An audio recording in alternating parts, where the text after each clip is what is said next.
Awalnya pembagian kerajaan Daha bertujuan mulia, yakni menjaga tanah Jawa dari segala sengketa tahta akibat perselisihan antar keyakinan beragama.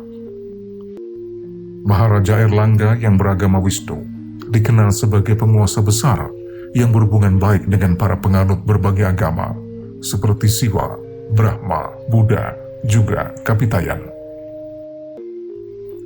Raja Airlangga bahkan dikenal maharaja yang punya komitmen kuat menjaga keamanan negara dan kabulannya. Airlangga Legowo membagi kerajaannya, Panjalu yang beribu kota di Daha ditempati Samarawijaya, sedangkan Jenggala yang beribu kota di Kutaraja ditempati Mapanjigarasakan. Akan tetapi pembagian kerajaan justru menimbulkan sikap saling menaklukkan antara Panjalu dan Jenggala, karena masing-masing berkeinginan menjadi penguasa tunggal di tanah Jawa. Yang unggul dalam perang saudara itu adalah Mapanjigarasakan. Keyakinan itu didasarkan pada penemuan prasasti-prasasti kerajaan Jenggala bertarikh selepas Airlangga lengser ke Prabon. Berdasarkan prasasti, yang berkuasa di Jenggala setelah masa Airlangga adalah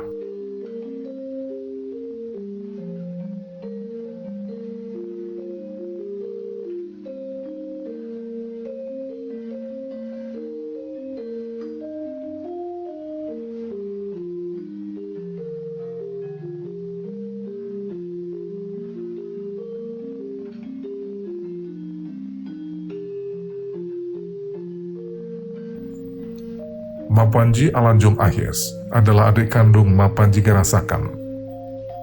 Keduanya merupakan putra Airlangga dari Selir, sementara Sri Samarosaha adalah putra dari Sri Samarawijaya yang berkuasa sejak tahun 1059 sampai 1089 Masehi dengan pusat pemerintahannya di Jenggala.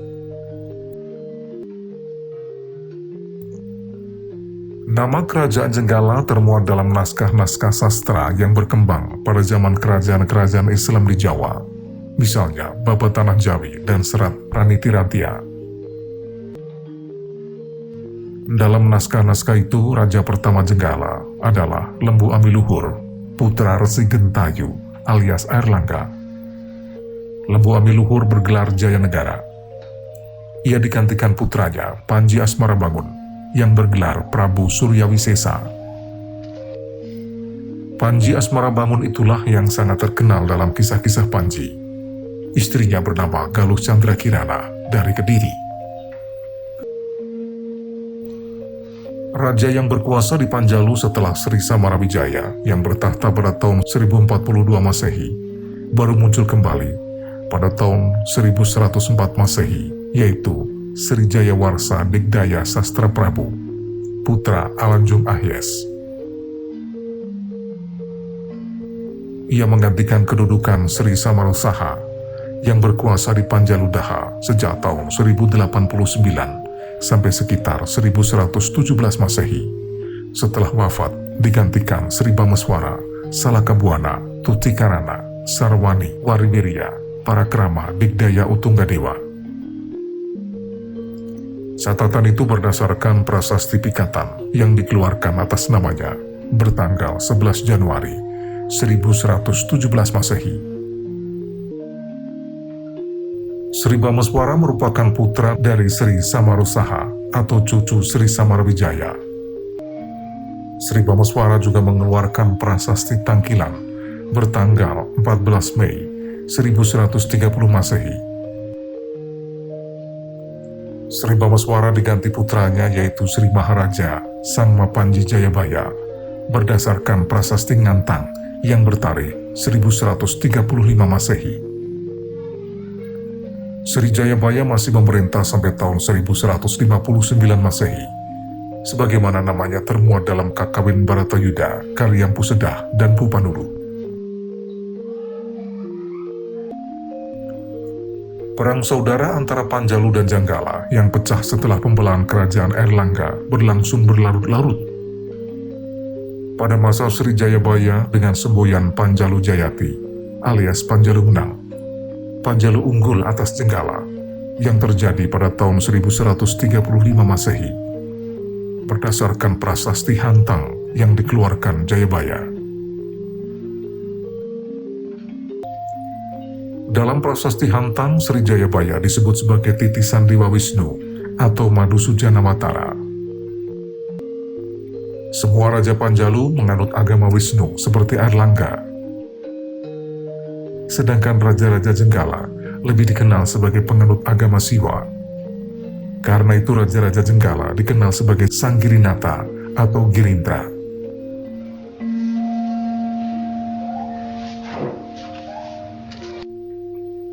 Pada masa pemerintahan Sri Jayabaya, Kerajaan Panjalu mengalami masa kejayaannya.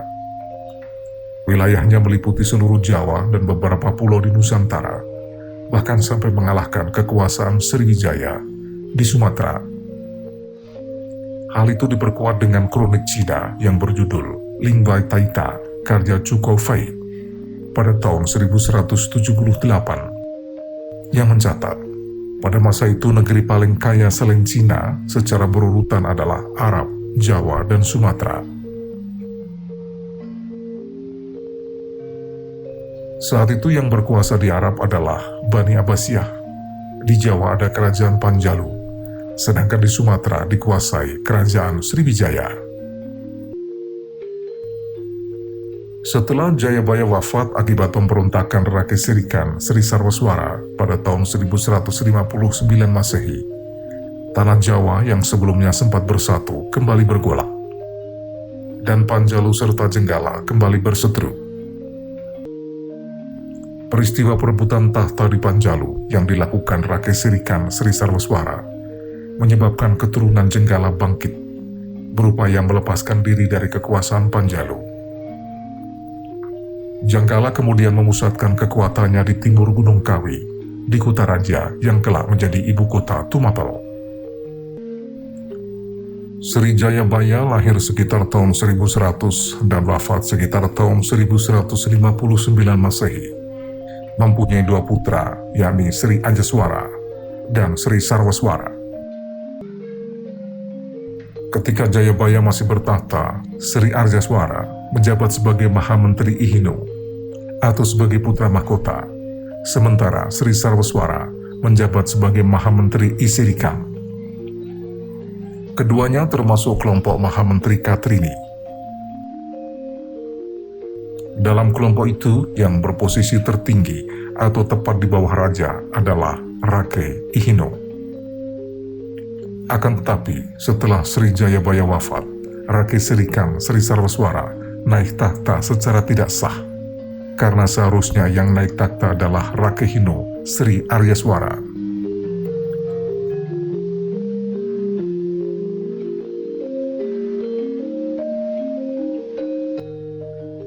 Tanggal 23 September 1159, Sri Sarwaswara mengeluarkan prasasti Padelegan II dan mengambil nama Abhiseka Sri Maharaja Rake Sirikan Sri Sarwaswara Janardana Watara Wijaya Agrajasama Singanadani Waryawirya Parakrama Digdaya Utunggadewa.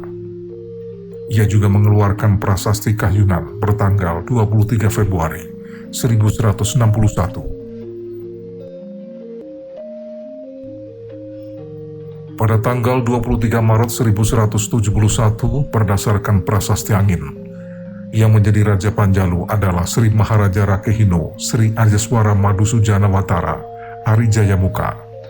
Sangat mungkin pula Sri Aryaswara naik takhta setelah merebut dari Sri Sarwaswara. Sri Aryaswara menurunkan Sri Koncaryadipa, sementara Sri Sarwaswara menurunkan Sri Kamaswara dan Kertajaya. Setelah Sri Aryaswara wafat, yang menjadi Raja Panjalu adalah Sri Kroncaryadipa.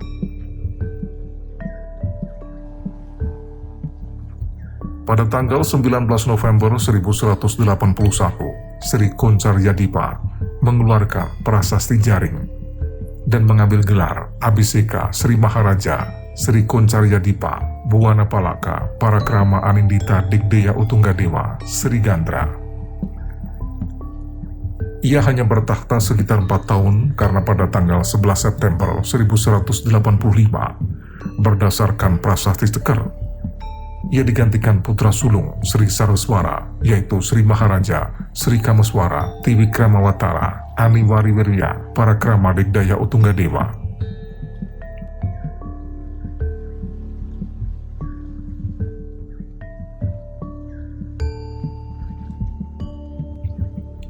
Kameswara disebut dalam Kakawin Semaradahana disetarakan sebagai Dewa Kama. Permaisurinya Sasi Kirana, putri Raja Jenggala. Berdasarkan catatan itu, pada tahun 1185 terjadi perdamaian antara Panjalu dengan Jenggala yang dibuktikan dengan berita perkawinan antara Raja Panjalu Kameswara dengan putri Jenggala Sasi Kirana. Pernikahan itu sama artinya dengan upaya perdamaian. Hanya dalam berita Babat Tanah Jawa dan beberapa karya sastra Jawa kuno, Sri Kameswara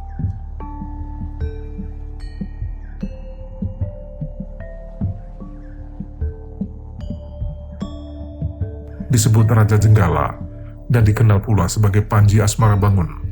Sementara Sasi Kirana disebut sebagai Chandra Kirana, putri Raja Panjalu.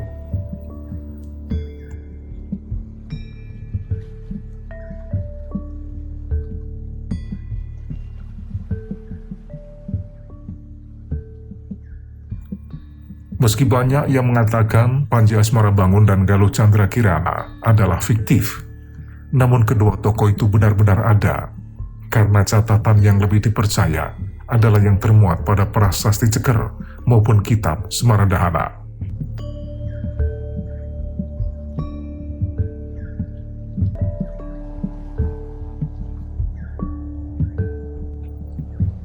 Pernikahan antara Sri Kameswara dengan Sasi Kirana rupanya tidak mampu menghentikan permusuhan antara Panjalu dengan Jenggala. Hal itu dibuktikan ketika Sri Kertajaya naik takhta pada awal tahun 1194 menggantikan Sri Kameswara. Ternyata peperangan kembali pecah.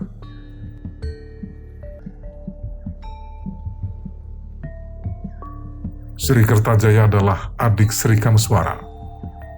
Keduanya merupakan putra Rakai Sirikan Sri Sarwaswara yang juga cucu Jayabaya.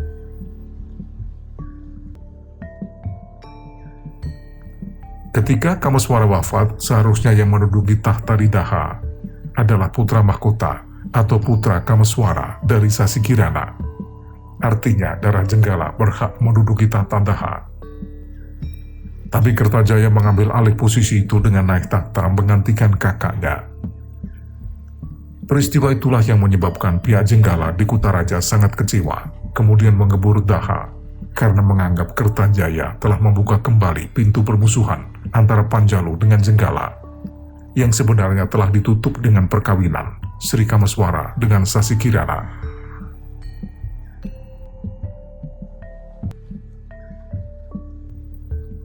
Raja Jenggala yang pada awal tahun 1194 menyerang Panjalu Kediri adalah Maharaja Girindra, ayah Sasi Kirana, yang disebut juga sebagai Sang Girinata atau Girindra, penganut Siwa. Selain mempunyai putri bernama Sasi Kirana, Sri Maharaja Girindra juga mempunyai seorang putra dari istri selir yang ditulis para raton sebagai Ken Angro. Negara Kertagama menyebutnya sebagai Rangga Rajasa Sang Putra Girinata atau Sri Girindra Matsunu yang lahir ke dunia tanpa ibu. Ketika Sri Maharaja Girindra mengembur Panjalu Daha, usia Ken Angro sekitar 12 tahun. Berdasarkan berita negara Kertagama yang menyebut kelahiran Rangga Rajasa pada tahun 1182. Ketika naik takhta, Kertajaya mengambil gelar Abhiseka Sri Maharaja Sri Sarwaswara Tiwikramawatara Anindita Srenggalancana Digdaya Utunggadewa. Raja Jenggala menginginkan Daha dipegang darah Sasi Kirana. Maka ketika mendengar Kertajaya naik takhta, kekuatan Jenggala di Kutaraja dikerahkan ke arah barat, melintasi pegunungan Kawi untuk menggembur Panjalu Kediri.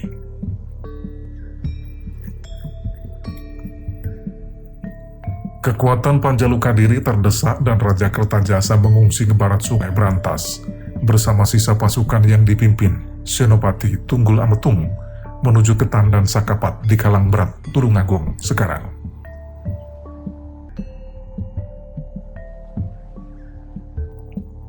Pada waktu itu daerah Kalangberat terletak di barat Sungai Ngrowo sampai lereng Gunung Widis, daerah Wonorejo ke selatan sampai Kamulan atau Sungai Ngasinan. Daerah itu terutama Kamulan memang sangat cocok menjadi tempat bersembunyi karena dikelilingi benteng alam berupa bukit batu kokoh. Apalagi pada waktu itu daerah Kamulan dikenal sebagai Parahyangan atau tempat suci yang dilindungi para pandita. Daerah itu persisnya Desa Baru yang pernah dijadikan benteng pertahanan Erlangga pada tahun 1030 menjelang penyerbuannya atas kerajaan Hasin.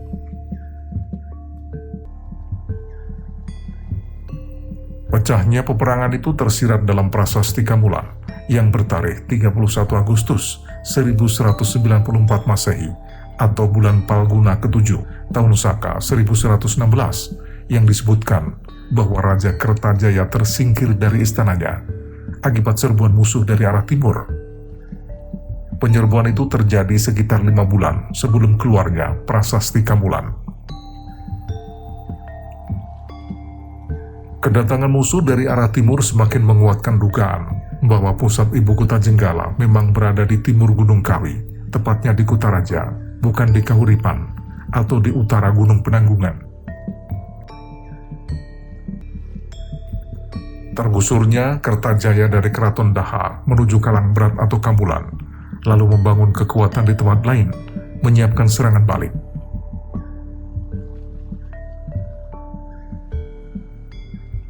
Selama dalam pengungsian, Sri Kertajaya menjadikan daerah Kalangberat sebagai keraton sementara Panjalu. Bersama sisa pasukan dan para pendeta serta segenap penduduk Kamulan, Senopati Tunggul Ametung giat menggalang kekuatan merencanakan serangan balik. Pada waktu itu Kertajaya dipandang sebagai titisan Dewa Wisnu seperti para leluhurnya.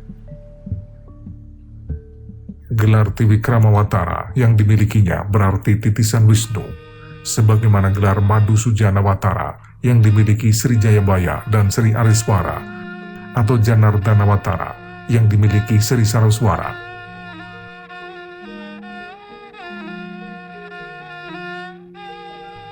Dewa Wisnu dipercaya selalu menghadirkan ketentraman dunia dan tidak pernah gagal dalam menjalankan tugas di dunia. Kertajaya karena titisan Dewa Wisnu percaya bahwa dirinya mampu memenangkan pertempuran melawan musuh, sehingga keinginan untuk kembali menduduki tahta Daha tak pernah sirna. Pada tahun 1194 Masehi atau jelang bulan ke-7 di tahun Saka 1116, setelah kekuatan terbangun kokoh dengan semangat menolong pada Maharaja Kertajaya, Senopati Tunggul Ametung mengiring pasukannya ke timur, menembus alas Lodaya, menuju Turen atau Turyantapada, lalu ke arah Kutaraja, menggempur Kutaraja Jenggala, sampai kemudian berhasil menaklukkannya. Raja Jenggala Sanggirinata tersingkir dari Kutaraja bersama sisa pengikutnya.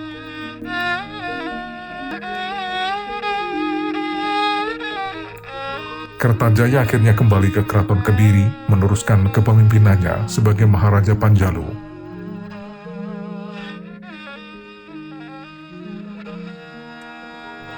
Setelah Jenggala di Kutaraja jatuh, Kertajaya berkuasa atas wilayah Panjalu dan Jenggala, sebagaimana yang pernah dicapai Jayabaya pada tahun 1135.